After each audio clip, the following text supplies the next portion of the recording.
James Vassanella. To the flag of the United States of America and to the republic for which it stands, one nation, under God, indivisible, with liberty and justice for all.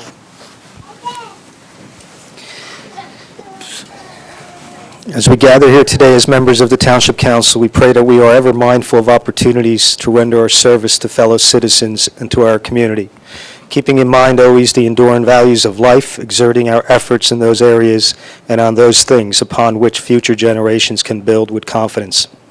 Let us continue to strive to make a better world. Amen. Amen. Ms. Woodbury, please call the roll. Councilman Chase. Here. Deputy Mayor Francois. Here. Mayor Kelly. Here. Councilman Kramer. Here. Councilman Prasad. Here. Councilman Regan. Here.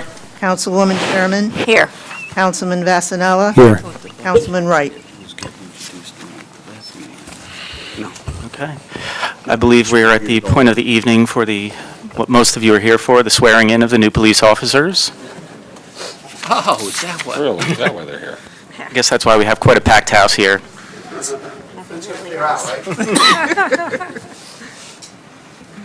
Thank you. I want to. Turn it on. Yep. Thank you. There we go. I want to thank everybody for coming out tonight. This is always a good occasion when we get to swear in new police officers to keep the police force at the levels we want to be at. Again, like we always do, we want to thank council for all their support because they have allowed us to replace officers. When people do retire, we had 2 senior officers retire after 35 years and 30 years of service respectively, and then we were able to hire right away. And we went right to the hiring process, and the first officer I'm going to call up, Patrick.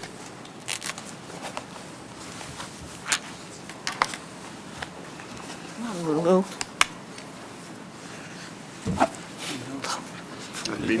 Yeah, that would be you. The township attorney. Do you know how to do it? I wasn't sure why they gave me a Bible. We were sending a message. Just because it's smoking in your hand has. Do you know that Even it burst. Democratic, I haven't changed it. Good. I want to make sure you knew that. Left down the Bible, raise your right hand. Talking to the mic. I knew I did that. I, Patrick Nerthen, I, Patrick Nerthen, do solemnly swear do solemnly swear that I will support the Constitution that I will support the Constitution of the United States of the United States and the Constitution and the Constitution of the State of New Jersey, of the State of New Jersey, that I will bear true faith and allegiance that I will bear true faith and allegiance to the same, to the same to the governments You want me to established in tell the her? United States and to the governments established in the United States and in this state, and in this state under the authority of the people, under the authority of the people, and that I will faithfully, impartially, and justly perform and that I will faithfully, impartially, and justly perform all the duties of police officer of the Township of Franklin, all the duties of police officer of the Township of Franklin, according to the best of my ability, according to the best of my ability. so help me God. So help me God. Congratulations. Thanks, sir.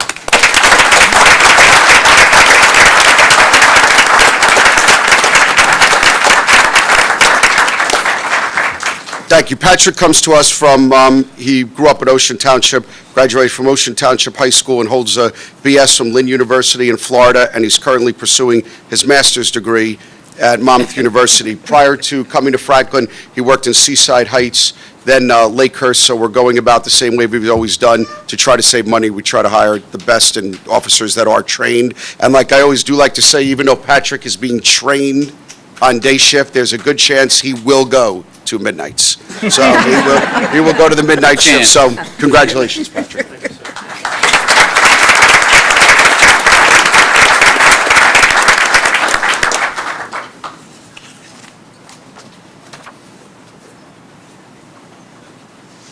Kenny Reed.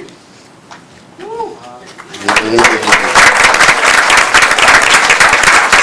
put your dad up?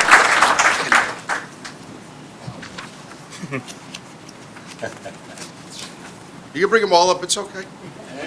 Lots of room. For any of you that know, we've all known Kenny's father for years, and I said there is no way you're getting a hold of that mic.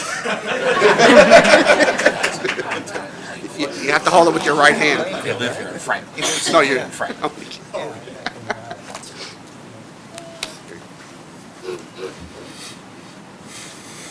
Left hand on the Bible, please raise your right hand. I, Kenneth Reed, I, Kenneth Reed, do solemnly swear do solemnly swear that I will support the Constitution of the United States that I will support the Constitution of the United States and the Constitution of the State of New Jersey, and the Constitution of the State of New Jersey, that I will bear true faith and allegiance to the same and I will bear true faith and allegiance to the same and to the governments established in the United States and to the governments established in the United States and in this state, and in this state, under the authority of the people, under the authority of the people, and I will faithfully, impartially, and justly perform and I will faithfully and impartially justly perform all the duties of police officer of the Township of Franklin, all the duties of police officer in the Township of Franklin according to the best of my ability. according to the best of my ability. So help me God. So help me God. Congratulations.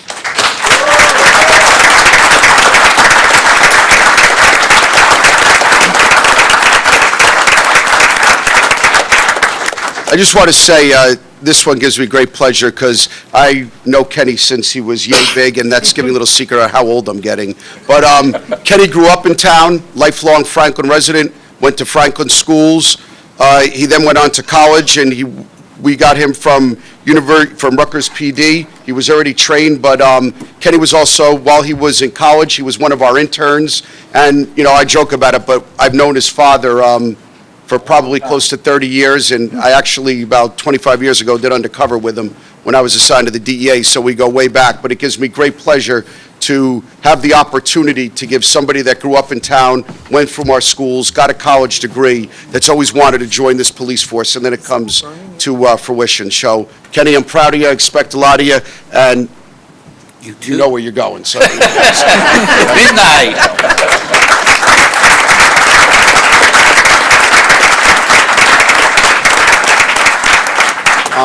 In closing, again, I want to thank council for allowing me to replace the bodies as people do retire.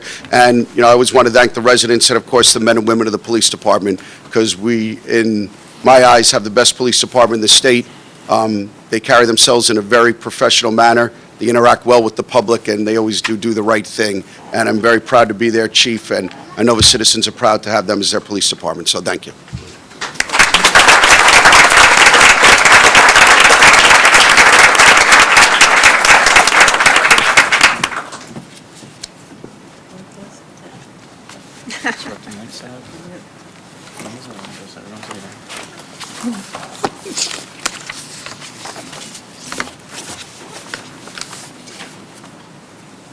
It's okay if you want to leave, it's okay. We won't take it personally. We won't be offended. Glad you stuck up there. Okay. Man. So were you looking at it? So, secretary? Well, you know he wants to leave. My brother's brother in high school tree at the Bentley, that's the other end. Just basically on this, I guess it would be the south side of the New York. Right. So, and it's on the west side of Route 1. She wants to. You can come back. Right. Because her brother's there. Sure. So, and it's convenient to Vanderbilt Beach. Oh, which is really nice. And then the other one, he never did. I don't think there's going to be a big discussion. Or Bonita Beach Road. There's a state park up there. Yeah, But it's, then when I looked at it, it doesn't look like this, a lot of public parking. I'm all right. It looks like a lot of homes. No, there's actually a beach. Without a gym all winter, and now I'm joining Hillsborough racquetball fitness. Somebody must have a copy. Somebody has to They have. have a whirlpool. They have a sauna. I forgot mine. They have the weights. It's just far away. Amwell is opening tomorrow.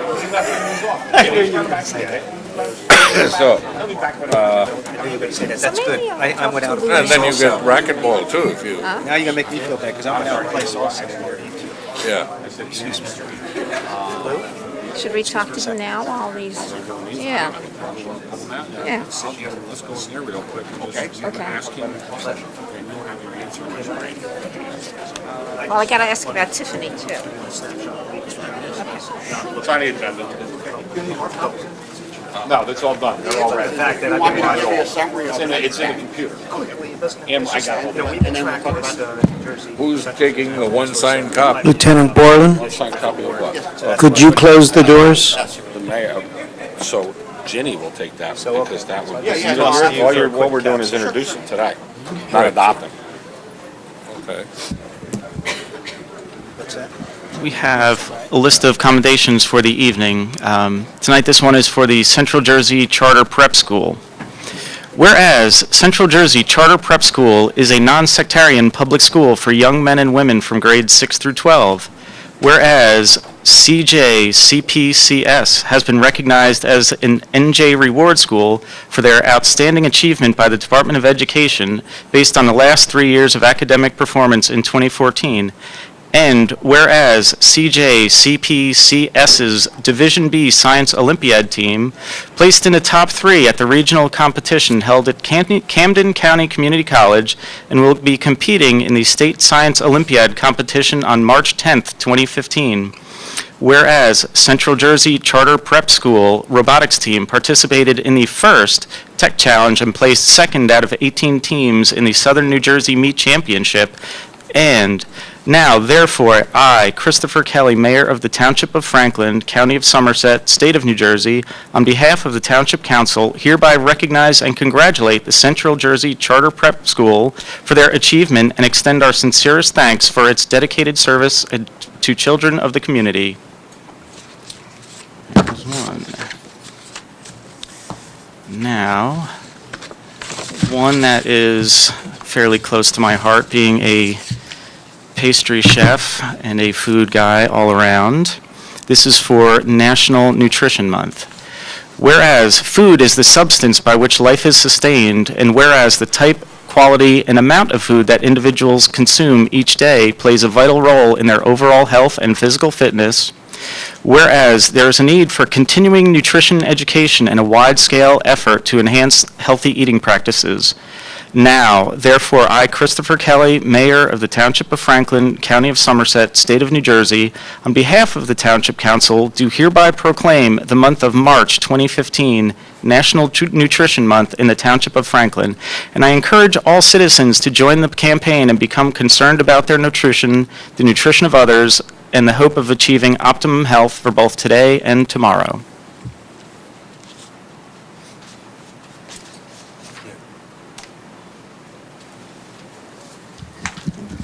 Good evening, everybody. If you don't know, you know now. March is Women's History Month. So I'll read this proclamation in honor of Women's History Month. Whereas American women of every race, class, and ethnic background have made historic contributions to the growth and strength of our nation in countless recorded and unrecorded ways. Whereas American women have played and continue to play a critical economic, cultural, and social role in every sphere of life of the nation by constituting a significant portion of the labor force working inside and outside of the home. Whereas American women have played a unique role throughout the history of the nation by providing the majority of the volunteer labor force of our nation. Whereas American women were particularly important in the establishment of early charitable philanthropic and cultural institutions in our nation. Whereas American women of every race, class, and ethnic background served as early leaders in the forefront of every major progressive social change movement. Whereas American women have been leaders not only in securing their own rights of suffrage and equal opportunity, but also in the abolitionist movement, the emancipation movement, the industrial labor movement, the civil rights movement, and many other movements, especially the peace movement, which created a more fair and just society for all. Whereas despite these contributions, the role of American women in history has been consistently overlooked and undervalued in the literature, teaching, and study of American history. Now, therefore, we, Mayor Christopher Kelly, and myself, the Deputy Mayor Kimberly Francois, on behalf of the Township Council of the Township of Franklin, County of Somerset, do hereby proclaim the month of March as Women's History Month and urge the residents of Franklin Township to take the special opportunity to recognize and reflect on the progress made to advance women's equality, to take stock of the challenges facing our women today, and celebrate the gains made by women in our society. And in addition to Women's History Month, we have some women here that we need to honor. There is the Somerset County Commission on the Status of Women 2015 honorees, and I see one person here today. There were 20 women who were honored, and of the 20, 4 came from Franklin Township: Lisa Frey, Dr. Betty Barbara, Michelle Samurai Tim, and Joanne Polito. Michelle, I see you here. Is anyone else here being honored? Come on up, come on up. Good, I'm glad you're here. Come on up. Oh, you're here too. Great. Okay, wonderful. Okay, you're Joanne. Okay, Joanne.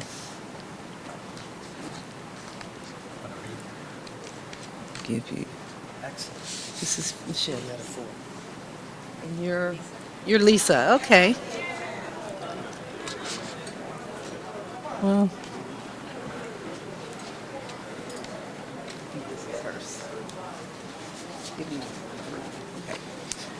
The mayor's going to help me out here. Okay, let me read the proclamation. Whereas, give me those names back, so I can say all 4 of them. Whereas Lisa Frey, Dr. Betty Barbara, Joanne Polito, and Michelle Samurai Tim, you all have the same proclamation, so I'm only going to read it once, will be honored at the Outstanding Women in Somerset County Awards Dinner, sponsored by the Somerset County Commission on the Status of Women on March 27, 2015, for their service in education. Oh, They're not the same. Oh, I think I need to read all 4 of them. I'm sorry, I have to read all 4 of them. So this one is for Dr. Betty Barber. Dr. Betty Barber has been sought after as a speaker for both youth groups and academic forums based on her belief that education is key to America's future. She's been an educator and higher administrator over the last 45 years and has won many awards.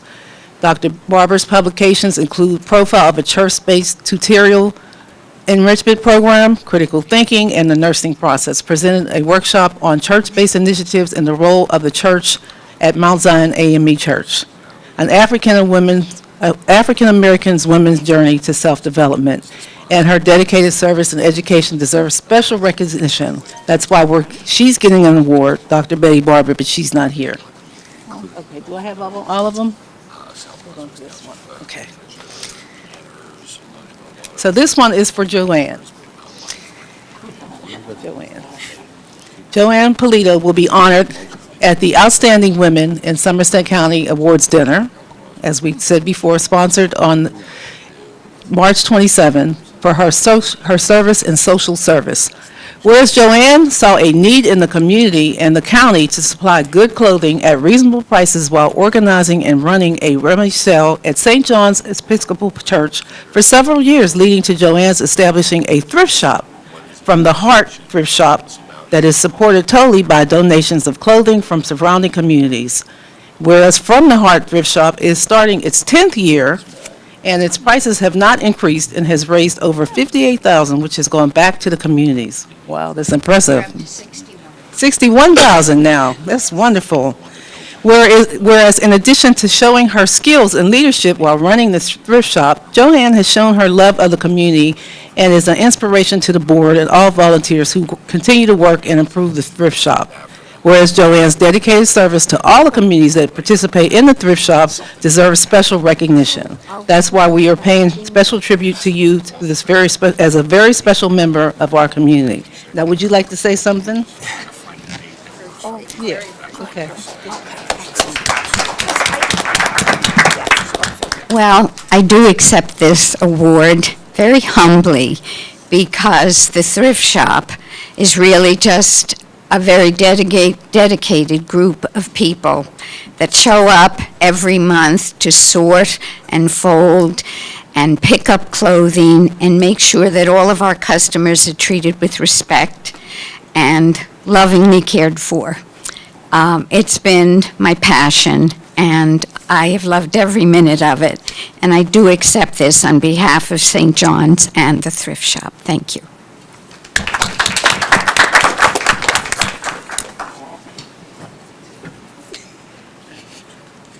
Okay, next we have Lisa Frey, who will also be honored at the Outstanding Women Somerset County Awards Dinner on March 27th. I understand they still have tickets available if you want to attend. Whereas Lisa is one of the rare individuals who believes very strongly in giving back to her community, as is evidenced by the numerous volunteer activities she has participated in. Whereas in addition to working full-time as a chemist, Lisa serves as an alumni admissions representative for Mount Holyoke College, participates on the domestic violence response team in Franklin Township, and is a member of the planning committee for an annual charity horse show at Briar Farm to benefit Hunterdon Cancer Center. Wow. Whereas most of Lisa's volunteer hours, however, have been in support of the Franklin Township Food Bank, where she has served on the Board of Trustees for 9 years. And for the past 4 years, she has taken on chairperson responsibilities for the Tour de Franklin. Lisa's dedicated service to this community deserves special recognition. That's why we express our sincere appreciation and thanks and urge our citizens to pay special tribute to this very special member of our community. And we would like to hear from you too, Miss Lisa Frey. Right, I just want to thank the township for recognizing these awards. I really appreciate it. I've really enjoyed volunteering in Franklin Township for the past few years, most recently with the Franklin Township Food Bank. It's a wonderful organization run by a terrific staff, very dedicated, and a lot of great volunteers. If any of you are not familiar with it, I encourage you to check it out online. And we have a couple upcoming fundraisers, so those are also online. I encourage you to stop by. Thank you very much. For your service. Okay, and now we have Michelle. Am I saying your name right? Samaritim? Samaritan. Samaritan, okay. Michelle Samaritan, she used to work for the township for forever. Now you're at the county. I should know how to say your name. She will also be honored at the Outstanding Women's Somerset County Award Dinner on March 27th.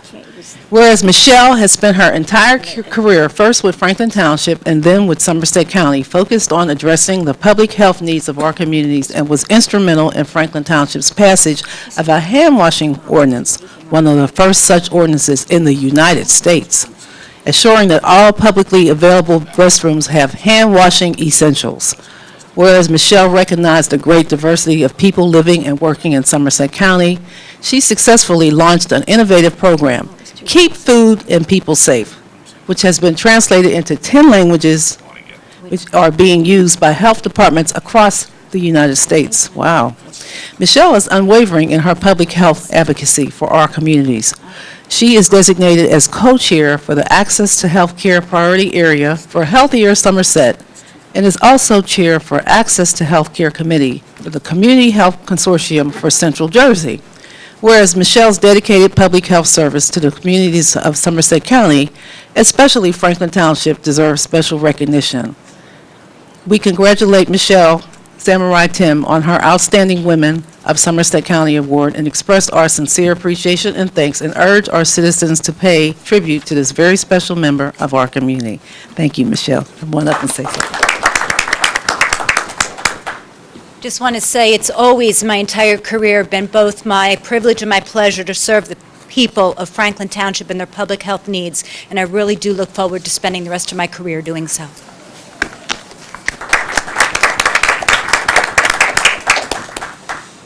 Bill, do you want to take a picture? That's our photographer. Go ahead, Kimberly. Come on. Yeah. The other side.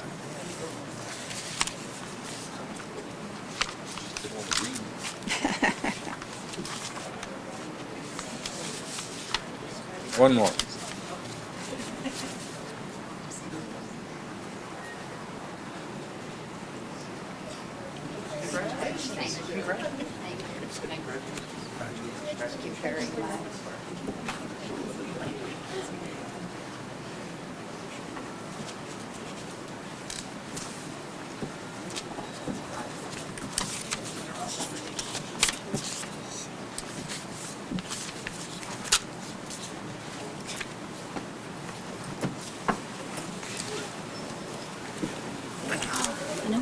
got me. It's on my notes.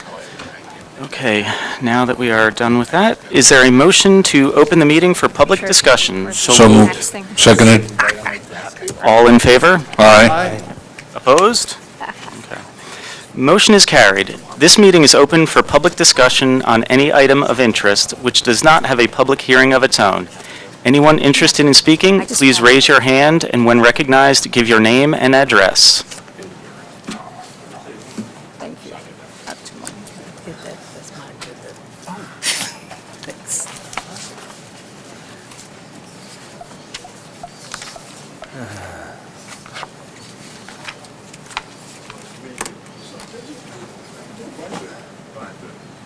Gentlemen, I'll be very brief.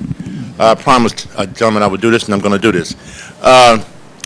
First of all, I'd like to commend Chief Roberts and the Police Department for the hiring of a young man, which I know his father very well, and born and bred here in Franklin Township, and recognize the diversity of the Police Department. That's very important for providing the services for this community, and I'm very proud of you, Chief. Secondly, I just want to come here and express the knowledge of a gentleman that died this past week. His name was Mr. Ulysses Roberts. Now, you guys might not know who he is because you guys are the younger group. Now, the older group, the people who were sitting up on this thing for years and years and years, they called him Moose. He was the gentleman that provided all of the signs all over the town for all the political committees, for the SCAP buildings, and for the township, and everything went to Moose. Yeah. He just died this past week, and he had his funeral, and I promised his family that I would commend him for a person that you guys lost that was well-equipped and recognized the duties that the Franklin Township political people were doing, and always was ready to serve them, and I'd like to mention that. Thank you very much.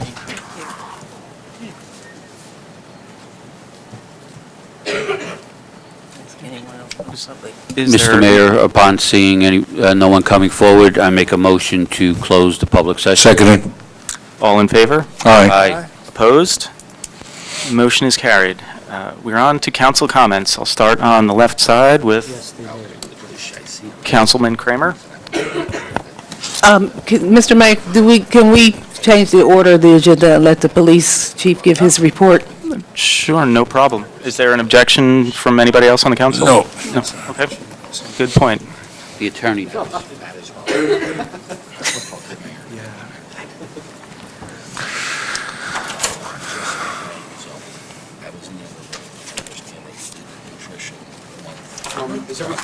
You need the microphone? Yes, you do. She's recording. People can hear it.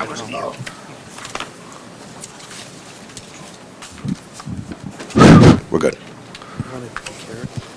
Okay, thank you. I know during budget, we gave the 2014 year-end report out, and we wanted to give council a chance to look at it to see if you had any comments for me. You know, a couple of highlights. Actually, Mr. Tibbs just commented on it. As everybody knows, as chief, I am very big on having a diverse police department. I'm a firm believer that your police department should be a makeup of your community. We go to great lengths to hire minority applicants, but we only hire the best applicants. So what you saw tonight was the best and the brightest out there. So we do make that, you know, a good point. You know, I'm proud of that. I think it's good for the town, and it's very good for the department. And you could see in the breakdown, you know, our percentages are pretty good on our minority hiring, and we do actively keep that up every time we hire. Chief, if you could just give us the highlights, because it's going to be televised, so the whole town can at least catch Some of the major highlights. Yeah, some of the highlights. Accomplishments. Sure. You know, crime basically was down for the year. We had a couple of, like everybody knows, I know a couple of people came to the mic earlier in the year about the burglaries being up, and we did set up a burglary task force in conjunction with our street crime unit with the Detective Bureau, and it took about 2 weeks, and we were able to arrest 3 different groups on that. So the officers did a great job on that with the burglaries over the summer. I remember, I don't know if council remembers, some people did come up to the mic and you know, talk about it, and I know a big topic was that sometimes I can't come up here, because I remember someone had asked Bob Warnmacher, Bob, could you tell us what the police are doing? A lot of times, unfortunately, we can't say what we're doing, and we did have an active task force going, and the task force was able to arrest 3 different groups in a good time frame, and, we put that, to bed. Unfortunately, we did have a murder this year. If everybody remembers, in the lot of First Baptist Church of Lincoln Gardens, well, I never want to see a heinous crime like that take place anywhere. Alone here in Franklin, it was solved within 24 hours. So I'm very proud of the detectives. They've been nominated for the 200 Club Award, too, because to solve a murder in 24 hours, I mean, they just humped it. They were out there. They took the leads, and it was just good police work, door to door, finding out what took place. We've been doing a lot of traffic enforcement, everybody's favorite thing, tickets. But we're more out there. We've been more out there this year. We focused it different, not on tickets, on warning the public, especially the prosecutor started Put It Down, which involves people talking on the cell phone. And we try to give people a warning with that. It's at the discretion of the officer, but that was a big campaign this year. We sent out patrols. We did lead the county in number of tickets issuing for that. It was under a grant offered by the prosecutor's office through National Highway Traffic Safety. So I was proud of the officers. They did a good job because we won that in the DWI enforcement. They have grants for that too, and we sent teams of officers out to enforce the drunken driving laws of the state. And the officers did a great job this year.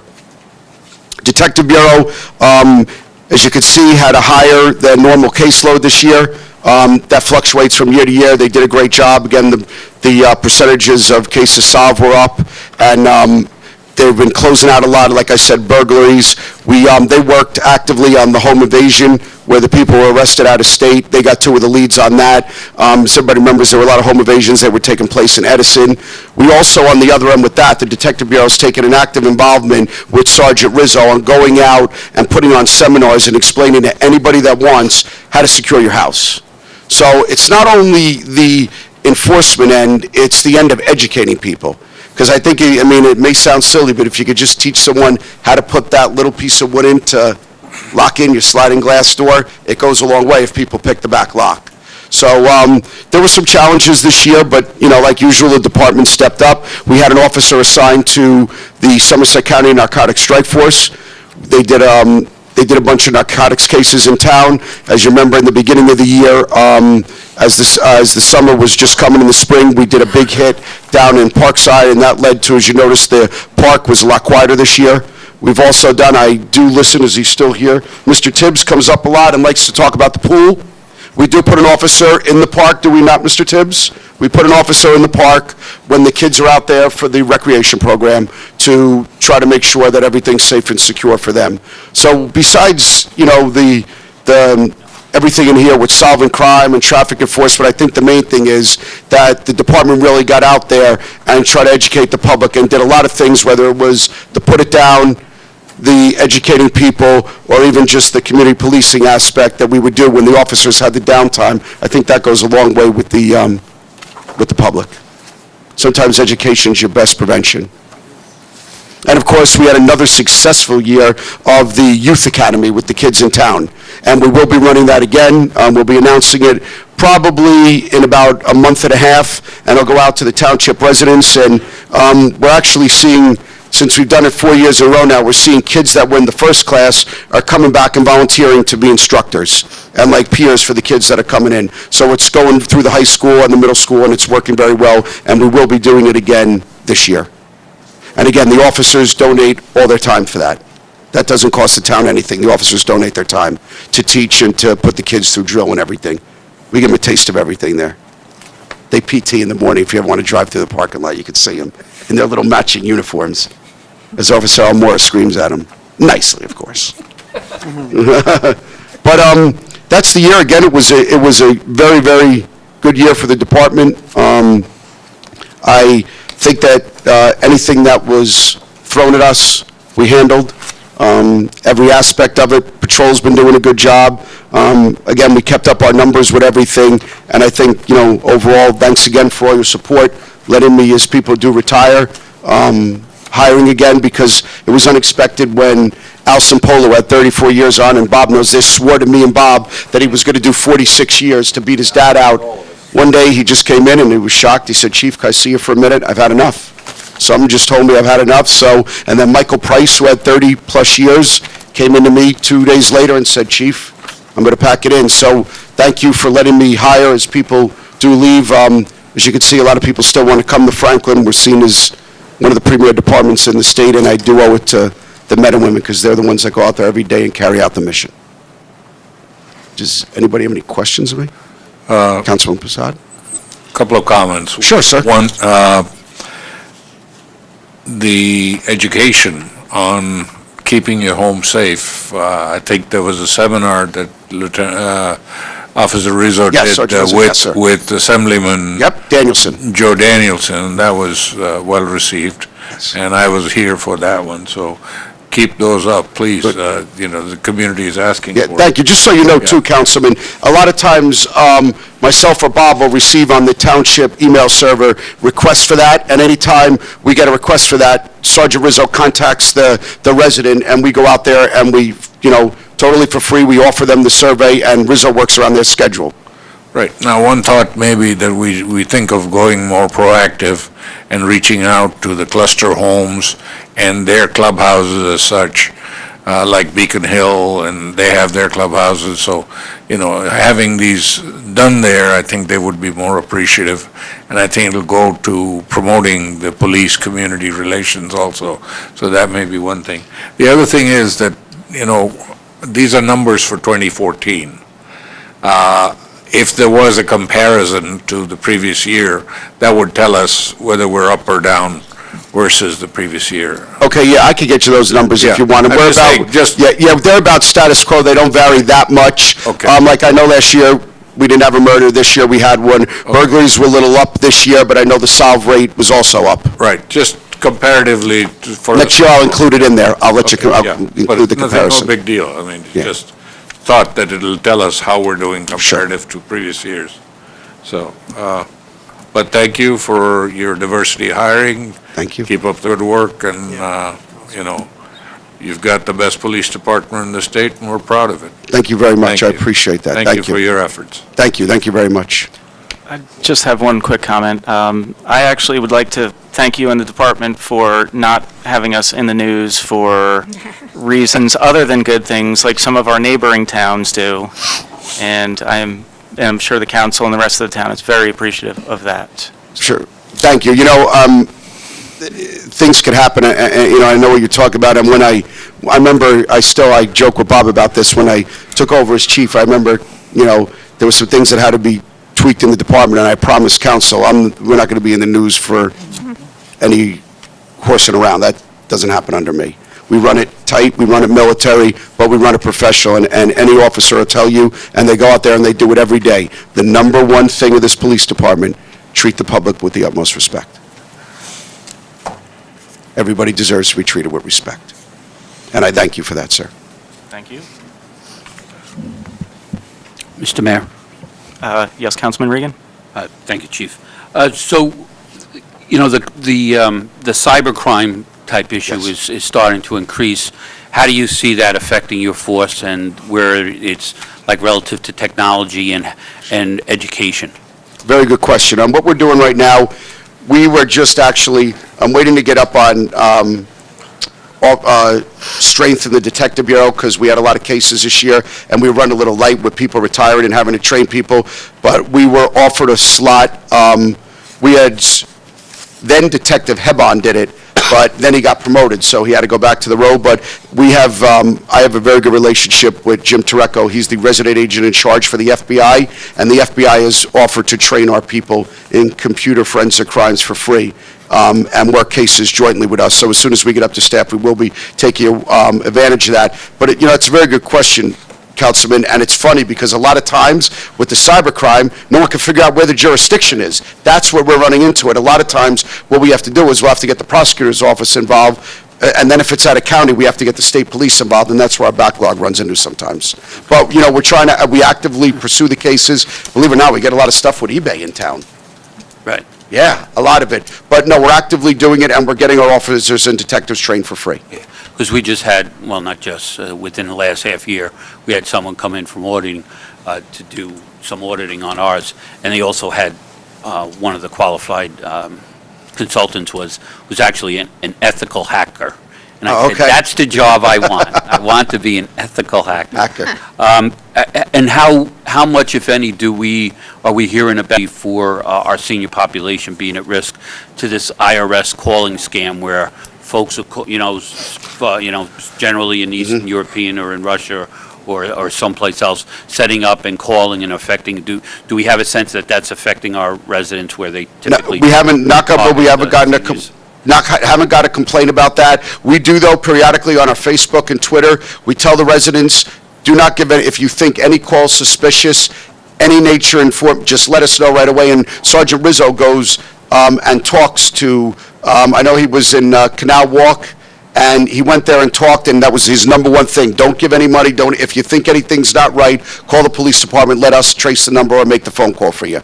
So as soon as we get complaints, we get right on it. Yeah, because that just actually, not with the IRS, but I actually had an email come to me simulating an email from Wells Fargo. Oh, wow. I called Wells Fargo to indicate like, hey, somehow they had my cell phone number. Yeah. They knew I was a Wells Fargo account, so like, that sounds like there's a hole in there's a breach somewhere. 'Cause someone got two pieces of data that are separate pieces of data. Right, yeah, you're right. And the only way they coincide is in your system.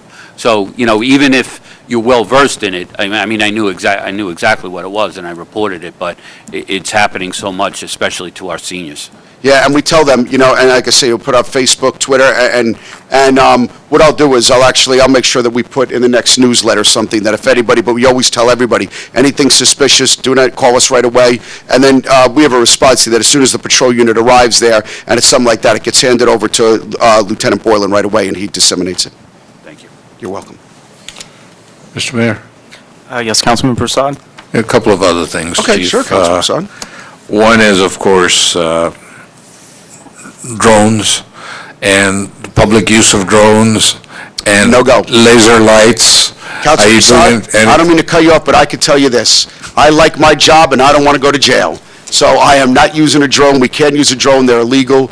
No, I'm talking about the public using the drones. Oh, yeah, they could use it. And I mean, it's an iffy area right now what they could use them for, but I know you could buy them online and you could do them for that, but we haven't run into anything with anybody doing it. I mean, I'm concerned about the, privacy and Sure. invasion of privacy of other people. Yeah. These things come with cameras mounted on Yes. them, and they can invade the privacy Sure. of others. No, and I That agree was with the you. concern. I would tell anybody that, anybody in anybody's communities, constituents, that we haven't gotten that yet. Right. But if you get that, to please call us right away, and we will deal with it. Because even if we have to get it screened, through the prosecutor's office, we will, to see what we could do. Because you're right, everybody deserves their privacy. Yeah, and then, of course, you got the laser lights that were in the news tonight.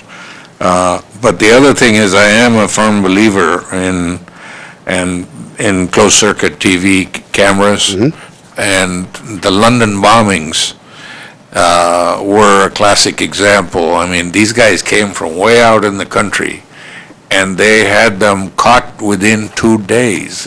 Even Paris, they had them caught within 2 days, because they've got the cameras. And that's somehow urban America, this is becoming an integral part of policing. And that's something that we need to at least be evaluating and looking at throughout the township, but to keep it safe. For before that, though, Councilor, the only thing, we looked at that early on, the only thing I run into there a little bit is the cost is very substantial with that. We've looked at some grants, there were no grants available at the time. We will continue to look into it, but one thing we are looking into, camera-wise, is body cameras for the officers. Well, That we are definitely looking into.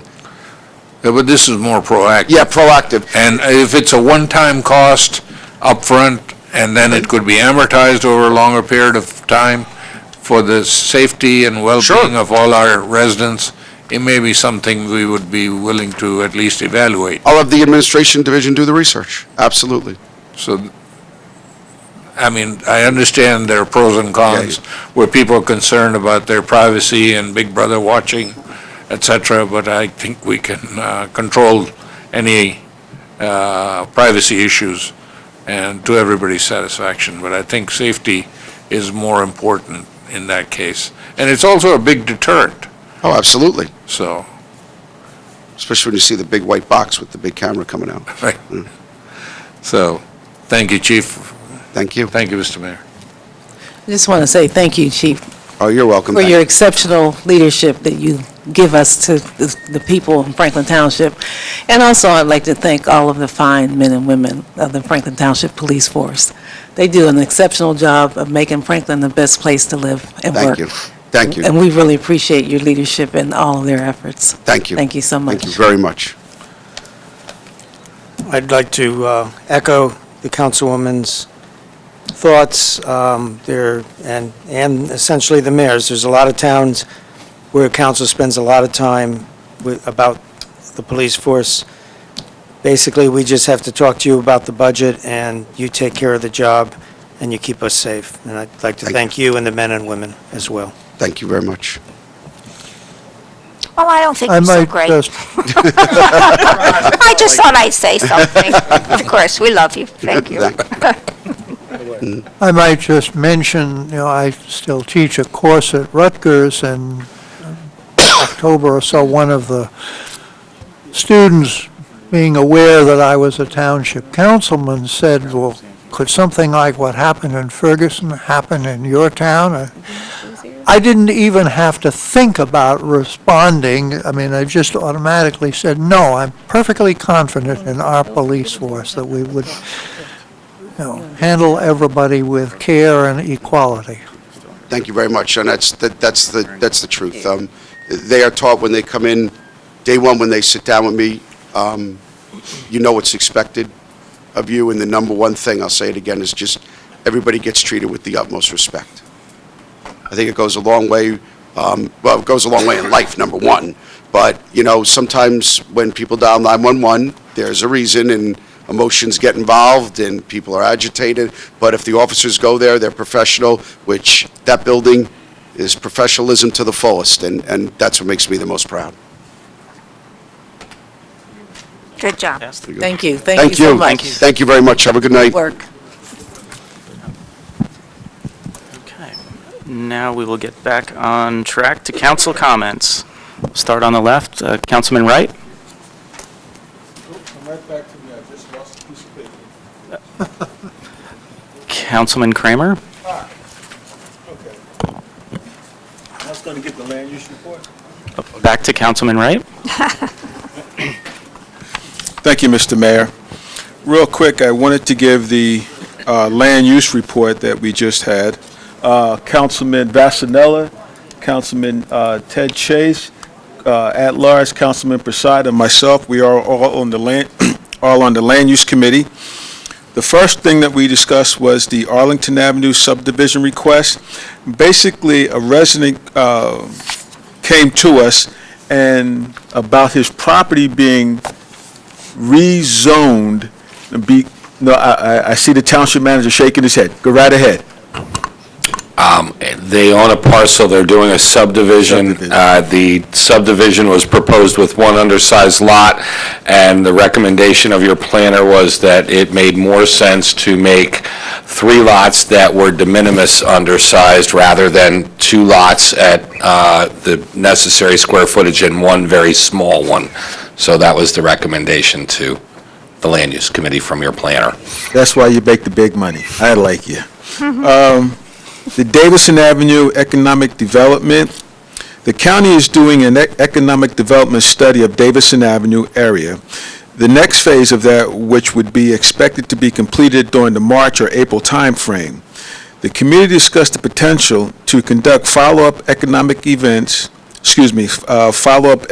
efforts and a strategy plan to somehow bring in the economics that we would have on a township-wide basis, concentrating primarily on the Davison Avenue, Hamilton Street areas. Now, if any of you are familiar with Franklin, I'm more than sure you are, Davison Avenue is sort of our corporate center, as it were. It borders 287, so it's very valuable to us as far as ratables and what we can put out there. So since the county was doing a study, of that particular area. We just piggybacked onto that study, and we're waiting to see how that works out. Now, our township manager and our planner, Mr. Mark Healy, are working very closely with that in order so that we can improve our ratables here in Franklin Township, because the area around us is starting to grow. Therefore, we need to take advantage of that and bring that in-house. So I want to take this brief little minute and throw it back down to the township manager for him to give a little more in-depth information on that.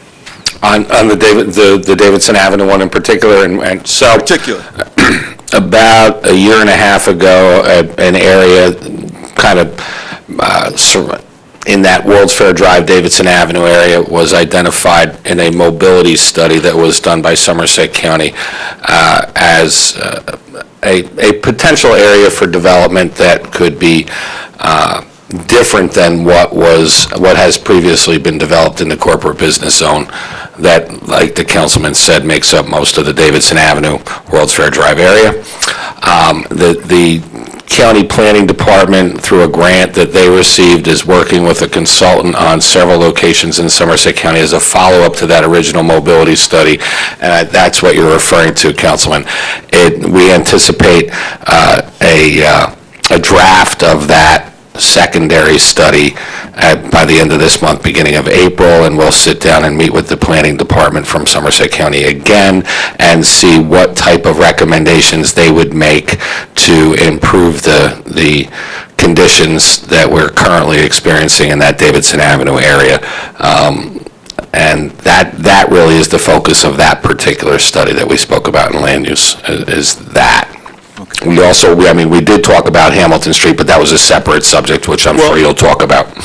Before I just go down to the Hamilton Street, because that dovetails with the rezoning of Hamilton Street. Correct. So did you want to go into that? There's a proposal that will be presented to the planning board and about the potential for zoning changes within the Hamilton Street Business District. It's rather complex, so I certainly won't sit here and talk about it tonight, but it was discussed, and the idea behind these zoning changes would be to encourage business to come in and develop parcels along Hamilton Street and make it more attractive to business developers along that Hamilton Street corridor in the business district and in the improvement district. And I just wanted to mention, now I know this is not on the report, but Councilman Vasanella sits on that Hamilton Street board also, and we're definitely looking to quote unquote make that, like you said, a very attractive area, because again, if the area is rezoned properly, businesses will come, Rutgers will come, everything will come down Hamilton Street so that it fits the township as a whole. Councilman Vasanella had mentioned that this would be a good way to go because, again, he operates on the other half of Hamilton Street down toward New Brunswick, and he definitely wanted to see that area move back into us, so that's definitely a plus for us there. Redevelopment zoning amendments, we had no objection to some amendments to accommodate the development of a Wawa convenience center store and a filling station on the corner of Route 27 and Juliet Avenue with the Renaissance area redevelopment. Councilwoman Francois, who sits on the redevelopment board with us, we also had a chance to look at that. Did you want to say anything, or you just wanted me to keep going? Keep going. Okay. She did mention some issues with that, but all in all, we all had the feeling of it was just a move forward because, again, there are jobs there and also ratables to bring into town that would help our township coffers. The last thing that we brought up in the meeting was Catalpa, which Councilman Ted Chase from the First Ward is definitely in the mix on, as it were. The concept plan was discussed. We have the Recreation Advisory Council, which meets tomorrow. They will discuss the concept plan. Then it'll go to the Planning Board on April the 1st to have a discussion. Then we will probably have a public hearing here in the chambers sometime during the middle of May. We can't put a finger on it just yet, but of course the township manager will let us know and let you know about that upcoming meeting. The engineering details and plans will likely be included in December or January. That would give us a hard document that we can look at and actually move along to everyone. And that's it. Thank you, Mr. Mayor. Thank you. Councilman Kramer. Thank you, Mr. Mayor. Two items. First, this weekend was the 50th anniversary of the Selma March, which was a major inducer of the civil rights movement and the Voting Rights Act. It was good to see the celebrations, but I am not entirely, and we've made progress since then, but I am not entirely sure that that progress moves forward. I am concerned about recent Supreme Court rulings in the area. I'm concerned about voter ID throughout the country, and I think we still have a long way to go. I'm glad that we have moved forward from there, but there's still a long way to go. The last item is more close to home. It's now about 2 years ago when my wife had an acute abdominal incident, and we called the ambulance, and the ambulance passed our house. Fortunately, I was near the end of the driveway, so I was able to flag them down. And the reason it passed the house is the numbering at the street was not all that clear. So they were looking for my address, and they just missed it. There was an ELS meeting this past week, and I brought this up and I asked about around the town whether that's a problem. And they said, generally the more rural the area, the bigger that problem is. So they have recommended that everybody have clear numbering of their house, 3-inch numbers, clearly visible from the road, and remember, the ambulance may be going by, so don't just stand at the end of your driveway and see, oh, can I see it from here? You need to really be able to see it. Now you drive by my driveway and you can't miss my house number. I think it's there in 3 different ways.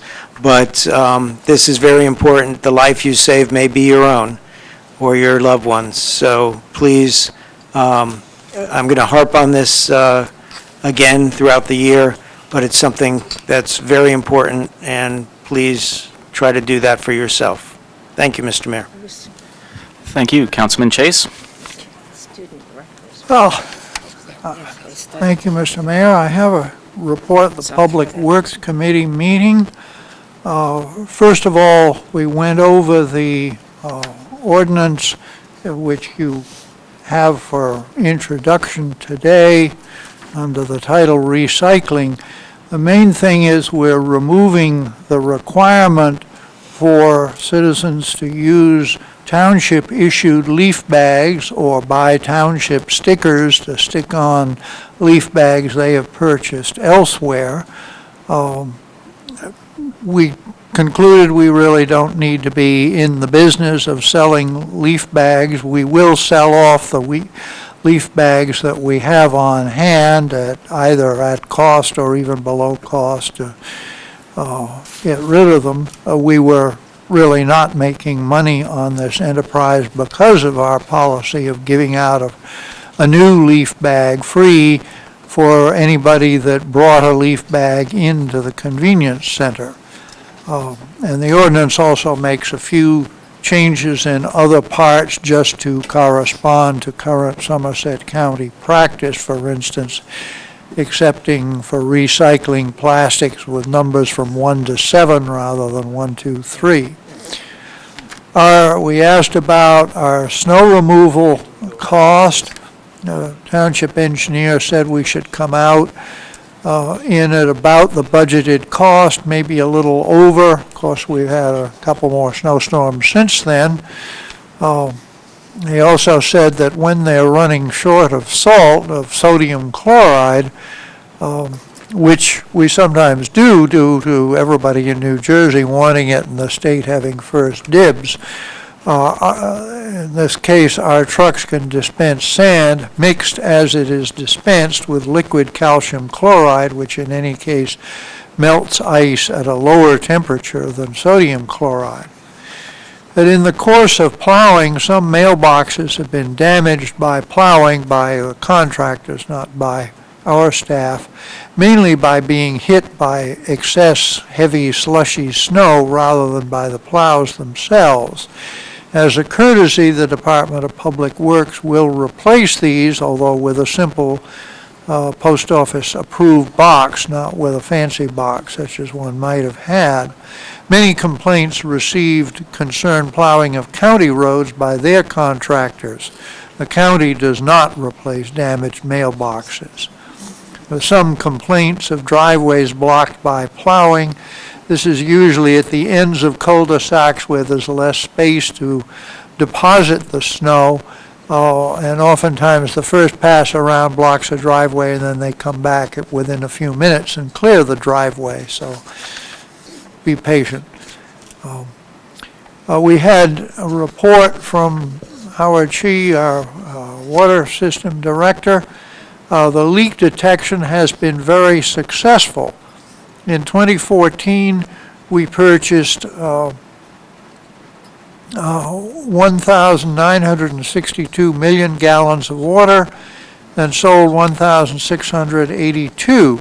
The unaccounted for water is only 280 million gallons, 14% of the water purchased, versus the expectation was 21% after the leak detection program and 35% before leak detection. In fact, this is so good, Tom Zelenek doesn't believe it. Unaccounted for water due to old meters comprises at most 1%, and some water is lost by hydrant flushing, some is used by the township and not metered. Councilman Kramer asked whether our system could automatically flag excessive water use at a residence if they have a severe leak and make an automatic phone call to warn the resident. The system does send an alert to the tax collector's office, and she can send public works workers to investigate. There's no automated phone call capability. We're replacing old hydrants of other makes with new Miller hydrants. Some replacements are due to hydrants hit by automobiles. Stabilization of the DeRussey's Brook erosion behind houses on Phillips Road does not require immediate action. We'll put that off to 2016. Our manager met with Robert Russo of CME about the concession building in Middlesex Park. Russo confirmed that a partly prefabricated building of the originally proposed size could be constructed for about $500,000 rather than the $900,000 suggested by the previous engineering firm. The proposal for the cricket fields at Catalpa will include synthetic turf pitches, about $25,000 each. This is for where the bowling occurs, which involves bouncing the ball, and that gives heavy use. Without the synthetic turf pitches, you would have damage to the grass turf there, and this will allow use of the fields for, say, soccer practice at times when they're not used for cricket. I've attended several meetings recently, a meeting last Friday, the New Jersey Land Conservation Conference. Our engineer, Tom Zelenek, presented on our municipal stormwater retention facility fees, which essentially pay for our municipal, for inspecting all stormwater retention facilities in the township and a good deal of maintenance. We also have a program of if there's a new development with a stormwater retention pond, we get the developer to sign it over to the township with a fee which pays for 24 years of maintenance of the detention basin. And people spoke to me afterwards. They were very impressed at our program. They said it was unique in the state, and other towns want to follow it. This morning I went to a meeting on green infrastructure, particularly reduction of impervious surface so that more of the rain that falls on us will go soak into the ground rather than go direct to the river. And I received a study of Franklin done under a grant to Rutgers Cooperative Extension. It has specific suggestions for Pine Grove School, Connerly Road School, and the East Franklin Fire Station for handling runoff better. I want to study this and then I'll pass it on to, well, both the manager and the Board of Education. And this afternoon was a meeting of stakeholders of the Millstone Valley Scenic Byway. Many ideas came up for getting visitors to tour the scenic byway and spend money in our township and neighboring townships. We'll, at a subsequent meeting, bring in Mike Kerwin from the Somerset County Business Partnership to discuss such ideas further. So, thank you, Mr. Mayor. Thank you. Councilman Reagan? Thank you, Mr. Mayor. Just some brief comment, really just on, want to extend my thanks to our township manager and the Department of Public Works during this. Winter has been a little rough, very cold, not as much snow as last year, but there was certainly a lot of plowing that had to be done and icing of the roads. And for the most part, that was done very well and in a timely manner. I travel Canal Road often, and for the most part, that was in very good condition, and it's, at times a very rural road and dangerous, but overall it was in good shape, except for this morning. Someone did take that turn by the water treatment plant too fast, and they, so when you do travel, you do, in the morning it's still cold out there, it's icy, you should be very careful going around turns. So that's all my comments. Thank you, Mr. Mayor. Thank you. Councilman Prasad? Thank you, Mr. Mayor. Well, again, I wanted to congratulate the two new hires in the police department. And beyond that, just wanted to let everybody know that Assemblyman Joe Danielson's office got burnt down, and his staff has volunteered to provide a mobile office as such, and will be available. If you call their number, it'll tell you where they're available, and they will reach out to you. And they'll be working evenings and weekends and be available to everybody to continue to serve the people of Franklin and his entire district. And there are exciting things happening with land use, and that has already been reported on, both Hamilton Street and Davidson Avenue. So a lot of economic development activity starting to take place, and it's exciting because I think it'll change Franklin for the better, and also hopefully bring in some ratables for us to lower the tax burden to the residents. Would urge you to support the Tour de Franklin. Money goes to the food bank. It's a worthy cause. Sunday, April 26th. And wanted to also congratulate the ladies that got recognized in the proclamation, especially Michelle Samaria Timms, who has served the Franklin Health Advisory Board for a long time. My son used to be the chair of the advisory board, and she helped him immensely over 5 years. And then, of course, Mayor Kelly was on the advisory board, and she supported him, as well as Councilman Kramer.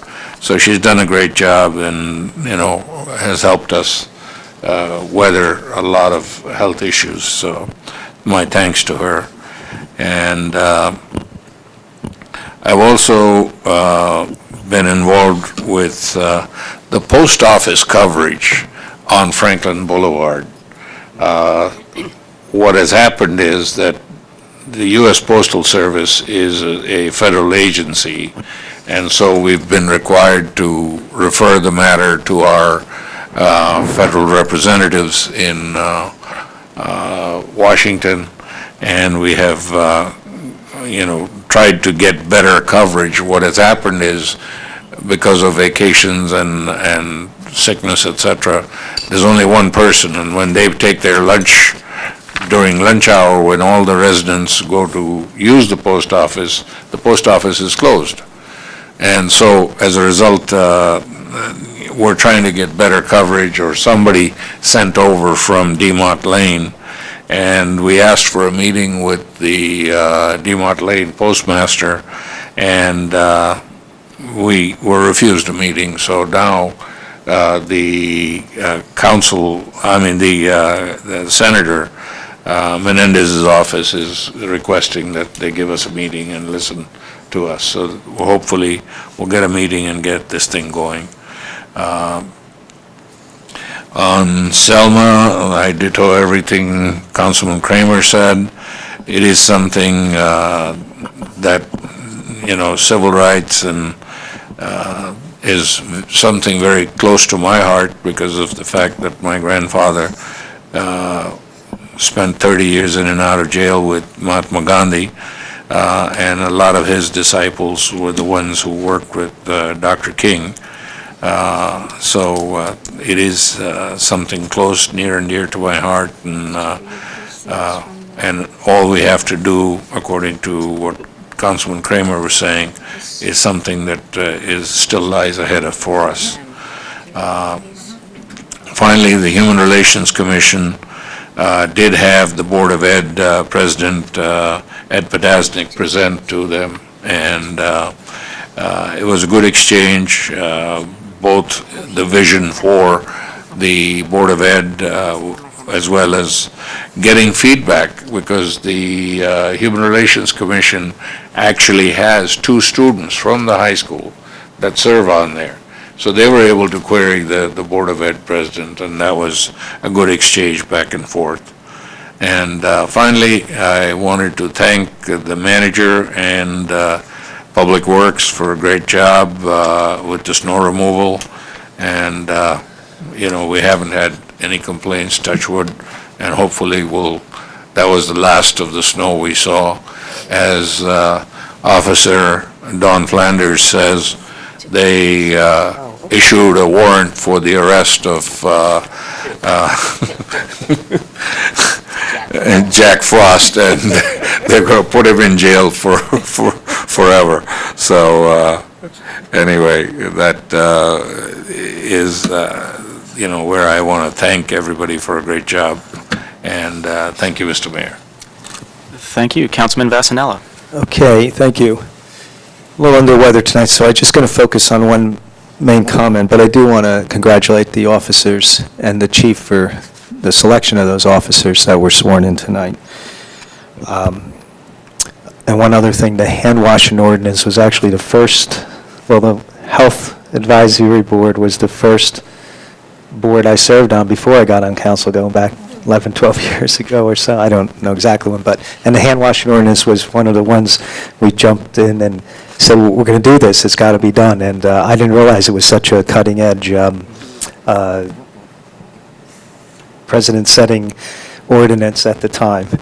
but I was glad to be part of it. Anyway, the main thing I just wanted to say tonight was, after years and years and years, it looks like the Supreme Court has finally passed down, the Supreme Court of New Jersey, the final word, or at least the word that's going to get us to the final stages of how affordable housing will be handled in this state. It just broke today, the story. I follow it very closely, having a long-time member of the Central Jersey Housing Resource Center, which this will affect affordable housing throughout the state. I'm going to ask our attorney just to real fast capsulize the legal aspects of it that he's allowed to talk about here. And in a nutshell, though, I'm going to say, because of our past efforts and how conscious we have been, I think we're at least in reasonable shape in comparison, if not good shape in comparison to most municipalities in the state, because it appears that because of the failure for rules to be made and agreed upon, that the courts will now handle it on a case-by-case basis. So each town will kind of be scrutinized based on their past record, accomplishments, and what they have in place going forward. So I'm going to just ask that if Mr. Raynon, our attorney, could quickly capsulize. This has been pretty much like 15 years in the making, this decision that was handed down today. You weren't ready for that, were you? Yeah, no, I actually was, and I actually am arguing a case tomorrow in the appellate division on this subject, so I've actually been following it relatively closely. The only thing that I could say I disagree with you, Councilman, is that this is not anywhere near the end of this. Essentially, what the Supreme Court did was say today that the Council on Affordable Housing was supposed to adopt new rules in 1999. They finally got around to doing that in 2004, and those rules have been struck down twice. The last go-round was in 2010. There was an appeal to the Supreme Court, and for the last essentially year and a half, the Supreme Court has been trying to get COA to adopt new rules. In October of this past year, COA held a meeting. They had 6 members there. They voted 3 votes in favor of adopting the new rules and 3 votes against, and did nothing. So the Supreme Court held an oral argument in January on what to do next, essentially. And I'm told from people who were there in the court that it began with Justice Jenny LaVecchia, who is sitting as a Chief Justice, because the Chief Justice has a conflict. Asked the Attorney General to come up and asked the Attorney General if COA had met since October. The Attorney General said no. Asked the Attorney General if COA has a meeting scheduled, and the Attorney General said no. Asked her if COA intended to meet again, and she said no. She then asked the Attorney General to sit down.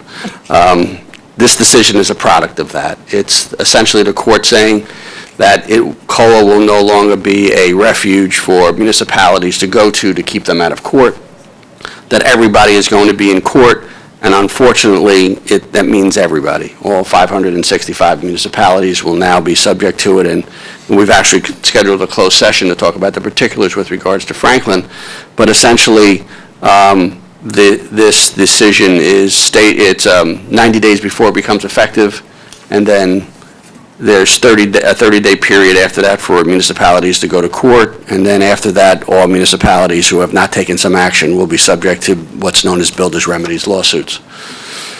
So it's,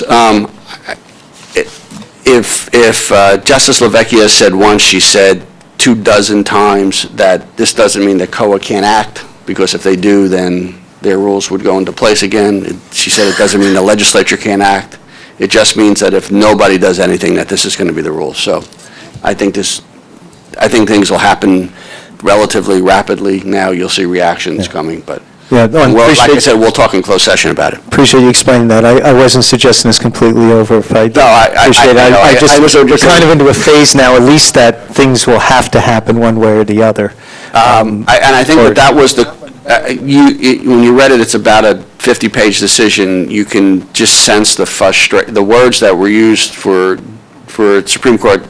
They were very. You could sense their frustration. Thank you, Mr. Raynon, and I'm done, Mayor.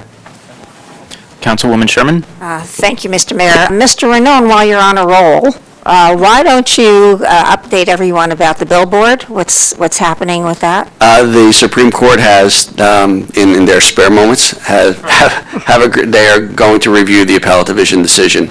So what that essentially means is that there'll be oral argument in the Supreme Court. It's all based upon the briefs that were in the appellate division. I don't anticipate that that'll happen anytime earlier than the fall, probably. But as it stands now, the appellate division stands. It's just now going to be reviewed by the Supreme Court. Okay. And then should they agree with it, that's the end. If not, it gets heard by them as a case presented? Well, it gets heard by them. They will now render a decision. They could just simply affirm the appellate division for the reasons in the appellate division decision, or they can write a new decision. Okay. Thank you. You're welcome. I wanted to just talk about two things, and both I think have a lot of significance for Franklin Township. The first is the shorter of them. So we had a meeting with representatives from Robert Wood Johnson. They had been and will hopefully continue to be sponsors of the Franklin Day Festival, and had expressed an interest in working with Franklin Township and providing some of their services to our community. So we did have a meeting with the manager and the HR person and special projects manager, talked about opportunities. We're in a relatively unique position.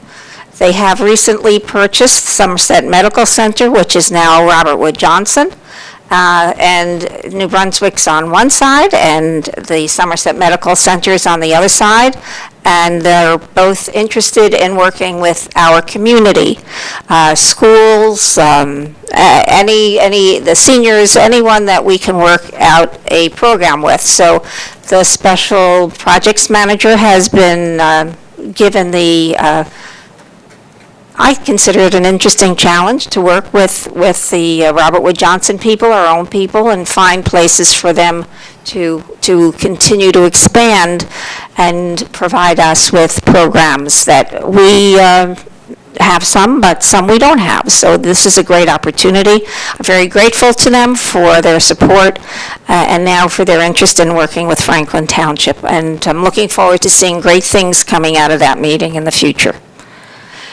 The other issue is the more complex, but has the potential for a great deal of benefit to Franklin Township.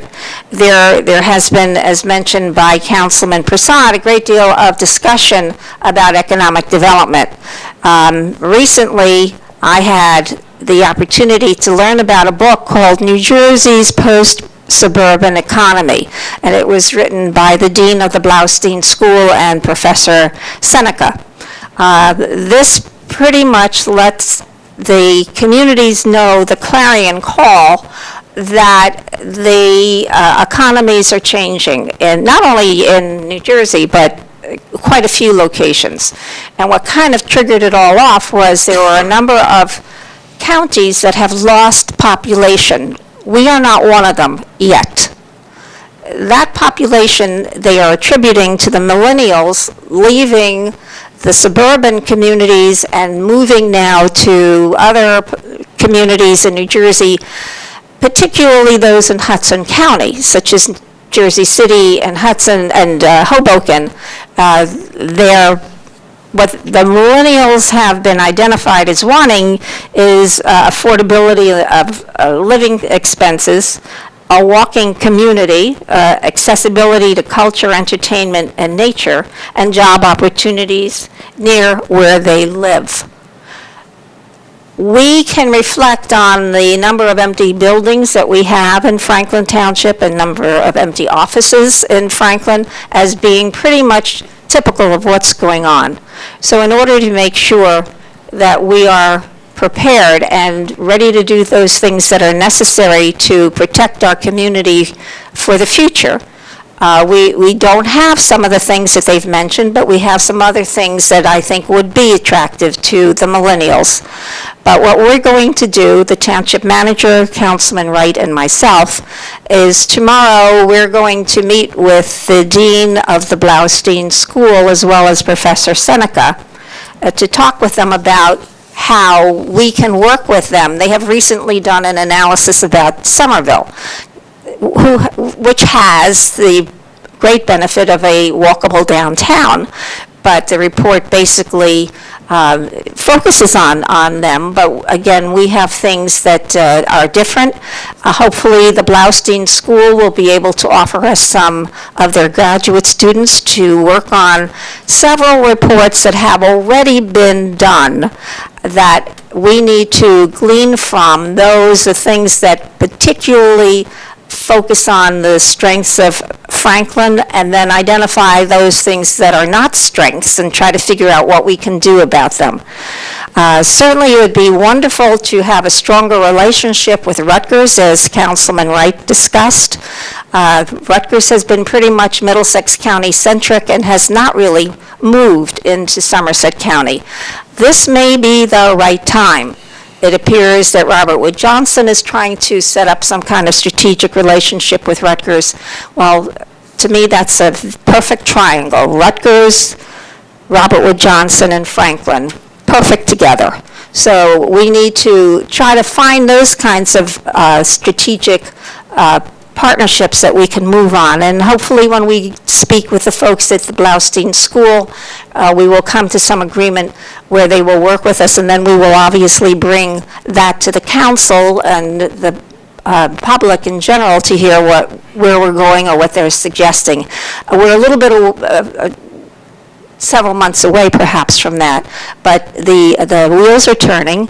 We also did meet with Mike Kerwin of the Somerset County Business Partnership, and he was very helpful, very helpful. He's worked with the Blaustein School, but also very interested in moving ahead with Franklin, and talked about perhaps having a program featuring just Franklin and trying to bring bring businesses to Franklin, but a special kind of an event, not a convention, what we would call that, a seminar of sorts, where he would invite various businesses to come, and we'd have the opportunity to put our best foot forward. So we're moving. We've got lots of things on the table that are economic, have the focus of economic development, and I have every confidence that this council will come up with some right directions for our community in the future. Thank you, Mr. Mayor. Thank you, Deputy Mayor Francois. Just want to remind everybody that the Franklin Township Parks and Recreation Department is having a jobs fair on March 21st over at the Community Senior Center between 10 a.m. and 12 p.m. They're specifically looking for camp counselors, lifeguards, specialty instructors in arts, sports, computers, tennis, swimming, CDL bus drivers, sports coaches, and officials, and more. So if you're young and you're looking for a summer job, please go over to this Senior Community Center on March 21st between 10 and 12 p.m. And make sure you have your updated resume and certifications where applicable. We're scouting for talent, and I'm sure in the spirit of economic development, we know people need jobs. Thank you, Mr. Mayor. Oh, thank you. I just have a few short comments. Going back to Councilwoman Sherman, I met with the Somerset County Mayor's Roundtable about a week and a half ago, and they had a program they're working on for giving grants to kind of rejuvenate Main Street USA.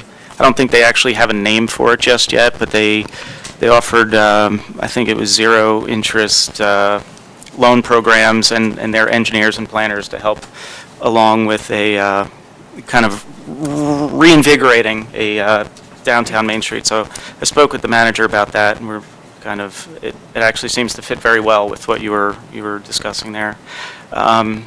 On a few other notes, I had the opportunity to swear in some of the new officers for the East Millstone First Aid Squad last week, and after the recent fires that Councilman Prasad was talking about, I just wanted to thank all of the first responders, EMTs, police for doing their hardest work to keep us all happy and safe. And going with the time change theme from over the weekend, this is also the time to change the batteries in your smoke detectors. Say do it, spring ahead, do it again, fall back. That way you are, you should be protected with fresh batteries. Getting back to the food bank, Tour de Franklin. I plan to ride it. I have several extra bikes, so if anybody from the council would like to join me there, I can do a bike fitting and probably get some of you on some of my bikes. So I think it would be great to see as many of you out there as possible with me. I will ride at any pace that anybody would like to. Also with the food bank, this Sunday the 14th, they're having a craft beer festival at Sudam Farms on the corner of Route 27 and Skillman's Lane. I believe it is from 12 to 4, and I'm not 100% sure of the entry fee. It's $30 or $35, something like that. So come out and help the food bank for anything you can do. Then also, to be a broken record, please think about adopting a pet or donating something to the animal shelter across the parking lot. They are in desperate need of money, supplies, pet food, blankets, towels, bleach, all those type things. And on a final note, I'd like to congratulate the new officers that we did swear in tonight. As a graduate of Franklin High School, it makes me really proud to see somebody else that went there, that stayed here for their life, and is trying to give something back to the community. So I was very moved when they were sworn in. So, okay. Enough of the sappy stuff. On to the warrants, or on to the manager's report. Thank you, Mr. Mayor. I have a couple items to report on.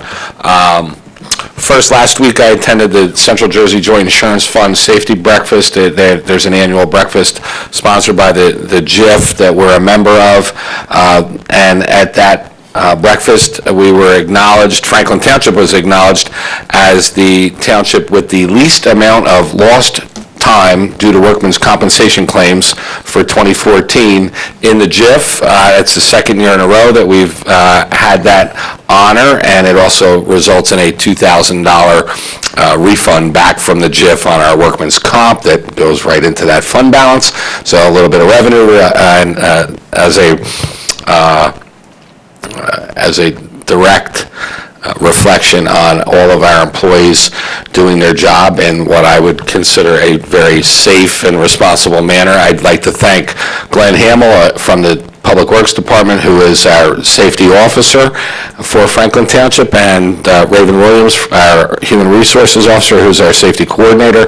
They run the program, and it's because of their efforts that we were in a position to, again, like I said, be the #1 town in the Joint Insurance Fund. So certainly something to be proud of. Additionally, as several of you have mentioned, there was a catastrophic fire on Easton Avenue on this past Friday. Our District 17 Assemblyman Joe Danielson's offices were housed in that building. I've had the opportunity to speak with Assemblyman Danielson and meet with him several times since the fire. Obviously, you can imagine that there's a need for Assemblyman Danielson to have some place to work from while his staff locates another office space for him, along with the state people who he's working with. Assemblyman Danielson will be taking up residence in a couple different locations while he's out of an office. The primary location will be here in our municipal building. I have found office space for him, and he'll also be certain days of the week in the senior center and the library. I worked with January Adams, the library director, and Allison Sipowicz, our recreation director, for those two buildings. And so for the constituents of the 17th Legislative District, Assemblyman Danielson will have his staff here in our municipal building for the foreseeable future until he finds new office space. be sure to collect rent. Well, that was a discussion this morning, and I told him, given the fact that I anticipated more work than ever here in Franklin Township from his office, given the fact that they were here, I thought that I could see my way to providing that to the Assemblyman at no cost. You're the manager. And I exercised my discretion on that particular one, Councilman. But that's all I have, Mr. Mayor. Mr. Mayor, may I add one thing? Gloriously, the Amwell Bridge reopening will be tomorrow. There was one email that came out that said after rush hour, so as if they're going to get that last little piece of paint in. So I don't know what time it is opening, but supposedly it will be opening tomorrow. You haven't checked your... jinxed it. You haven't checked your email in the last hour? I just checked it. I'm only joking. Oh, okay. And it didn't say which rush hour. You got... That's right. I believe it'll be about this time tomorrow, rather than shortly after morning rush hour. I did go by there after the meeting that I attended with Dr. Chase this afternoon, and I came up Canal Road and went by there, and it does appear to be just about ready to be opened. It'll be after morning rush hour because they have to move the concrete barriers out of the way. Okay. All right. On that note, warrants in the amount of $2,156,576.02 on March 10th, 2015 are presented to the Township Council for payment. Motion to pay. Second. Okay. We please poll the audience, or please poll the council. The audience says no. The audience says no pay to bill. Councilman Chase, Yes. Deputy Mayor Francois. Yes. Mayor Kelly, Yes. Councilman Kramer, Yes. Councilman Prasad, Yes. Councilman Regan, Yes. Councilwoman Sherman, Yes. Councilman Vasanella, Yes. Councilman Wright. Introduction of the municipal budget, Resolution 15-86, Introduction of CY 2015 municipal budget and setting public hearing date. Is hereby presented to the Township Council for consideration. Motion to introduce. Second. Will you please poll the council? Councilman Chase, Yes. Deputy Mayor Francois. Yes. Mayor Kelly, Yes.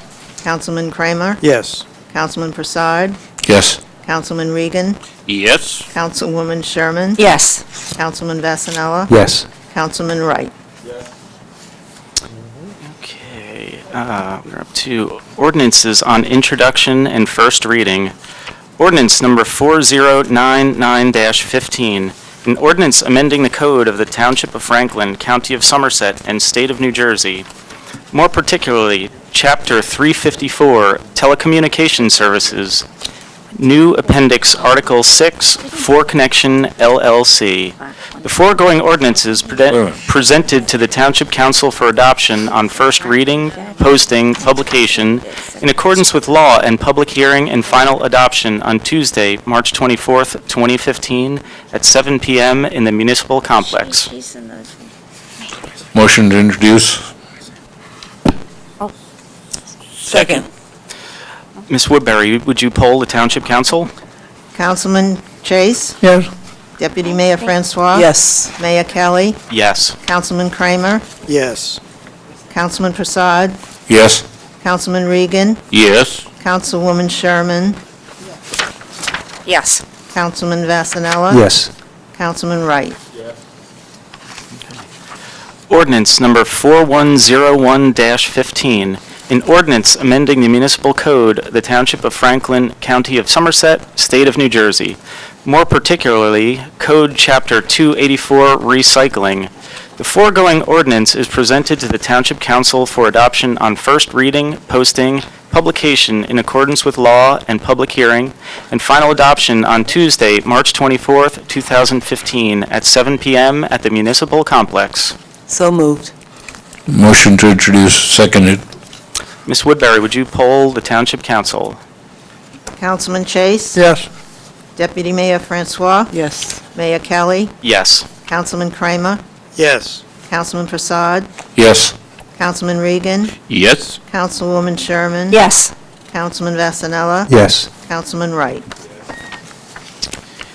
Okay. Items A through M as listed on the consent agenda portion of this. Mayor, there's another one on your agenda. You never got the new one. I never got the new one. So B, yeah, was there? There's a C. Oh, there's a C. There's a C now. I do not There have is, these. it's not on ours. There is a C that has to be introduced. Okay.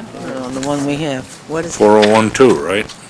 you have a different agenda? I have it on mine. If 4102, you bring up the don't. most current agenda, I have it on mine. See, it's here. It was part of the budget, right? No, no, It's something no. else. It is, It's another ordinance for introduction? Oh, yeah, there it is. It's sick. there's on the agenda. You know what, here, this would be the easiest way for So me to yeah, do this, Mayor.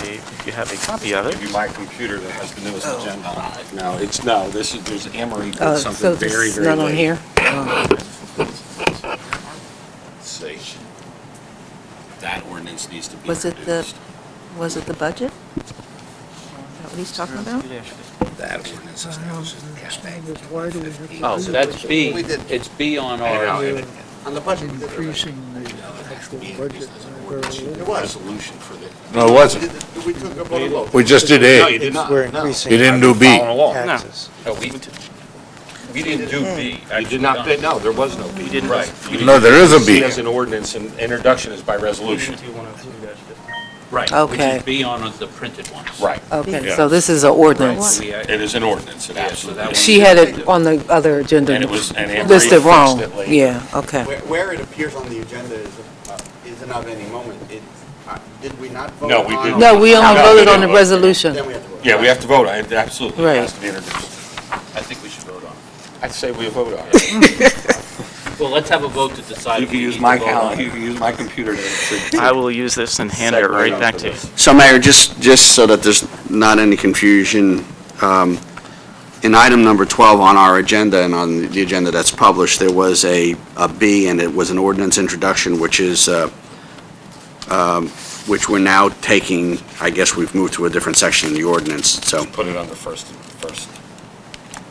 under introduction. Correct. Correct. So we just have to do that. If you see it's listed as 12B on your, or at least on the, on your printed version of, the internet is correct. Here. You see it? This is. Here. Yeah, Here. it's not on here. See here? It was listed here. On the printed version. So if you want to see where it is? I don't know that it's on there, is I it? think it is. Okay. No, Mayor, it's not listed on yours. It's not. It's not on here. Anne Marie wound up fixing it at 6:30 just today. Got it. Just before you walked in my Okay. office. It's an ordinance introduction. Okay, there's an ordinance for introduction. Ordinance number 4012, to exceed the municipal budget appropriation limit and to establish a cap bank, NJSA 40A 4-4514. So moved. Second. That's 4102, I think, not 4012. I have 4012. 4012. I have 4012. I have 401. 4102. I'm looking at what's... You're correct, Councilman, it's 4102. There's a typo Correct. on that printed agenda. Yeah, I was looking at Killing me here. what's in minute track. And minute track is the current agenda. 4102-15. 15, calendar year 2000. Okay, we'll do this one more time. Ordinance number 4102-15, calendar year 2015, ordinance to exceed the municipal budget appropriation limit and to establish a cap bank, NJSA 40A 4-45.14. So moved. Motion to introduce. Seconded. Okay, second. Now we could have a roll call on introduction. Ms. Woodbury, would you poll the council? Councilman Well, why don't we Chase? poll the audience for this? They couldn't do any work. Oh, they might vote against it. Decent. Yes. Four different copies of it? Deputy Mayor Francois? Yes. Mayor Kelly? Yes. Councilman Kramer? Yes.